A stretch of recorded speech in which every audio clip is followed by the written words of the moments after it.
Martın 9'u Ramazan ayının 9. günüdür. 9. günün imsak vaxtı 05:35, iftar vaxtı isə 18:55-dədir.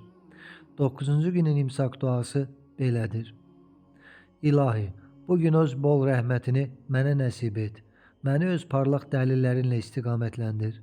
Məni sənin razılığına bais olan və hər cür xeyri özündə cəm edən əməllərə doğru çək. Məhəbbətinə and verirəm, ey şövqlülərin istəyi. 9. günün iftar duası isə belədir. İlahi, səndən ötürü oruç tutdum. Sənin verdiyin ruzi ilə iftar açdım və sənə təvəkkül etdim. Bağışlayan və mehriban Allahın adı ilə.